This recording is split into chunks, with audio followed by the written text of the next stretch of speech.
Moving on to the 5.1 banner, we recently got leaks suggesting that Chasa will be featured in 5.1.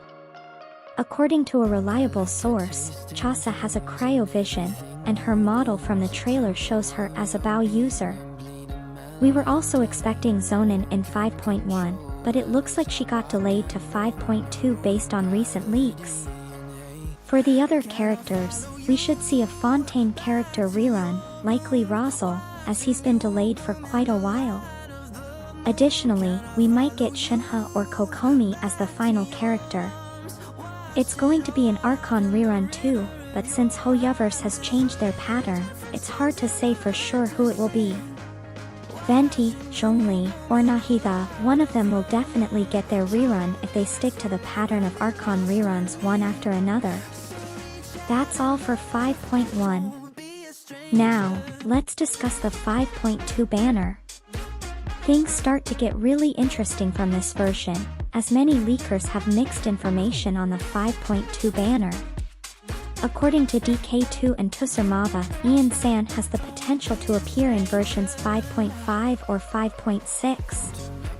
However, if there are 2 new characters from the Liyue Festival, Mook's banner probability is higher in 5.5.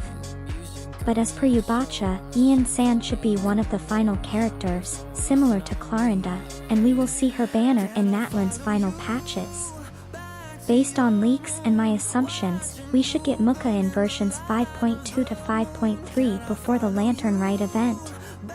Remember, these are based on leaks from many sources and my speculation, so there's a chance of changes. As for the other characters, some sources suggest we might get Galanine in 5.2 alongside Muka, but take this with a grain of salt. For the reruns, there's less chance of an Archon rerun in 5.2 if Muka is featured, but since Hoyoverse changes their pattern often, they might do an Archon rerun from Zhongli, Venti, or Nahida. One of them will likely get their rerun.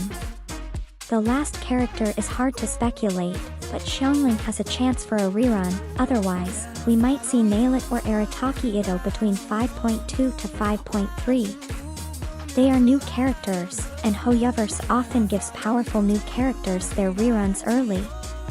Moving on to the 5.3 banner, we don't have much info yet, but according to old leaks by DK2, Sybil will get her banner in 5.3. Some leaks by an unknown source suggest she's a 4-star, but this hasn't been confirmed by a reliable source, so don't trust that completely. For the other characters, you can expect an Archon rerun in this version. That's all about 5.3. Next, let's talk about the 5.4 version. We're expecting the Lantern Rite in 5.4, and as per old leaks, we're going to get another Liyue Adeptus, expected to be Madame Ping in her young form. As for the reruns, you can expect a Liyue character rerun in this version, but it's still too early to predict. Lastly, let's discuss the 5.5 to 5.6 banners. As I mentioned earlier, we might get Ian San between these versions, but according to old leaks, she's a 4-star. This might be incorrect, though. We can also expect Exelon to be playable between 5.5 to 5.6, otherwise, we should get him in 5.7. Regarding the Harbinger in the Natlan region, there have been many new leaks suggesting that Capitano will be playable in Natlan, while Columbina will not. A reliable source, Genshin Intel, also leaked that Capitano will be playable, and his weapon is a sword. However, in Fontaine, many sources suggested that Arlekeeno wouldn't be playable, like Columbina. So, for now, I still think Columbina has more chances of being playable than Capitano. Her banner could appear between 5.6 to 5.7. Remember, all of this is based on recent leaks and my speculation, so there will be changes in the actual banners.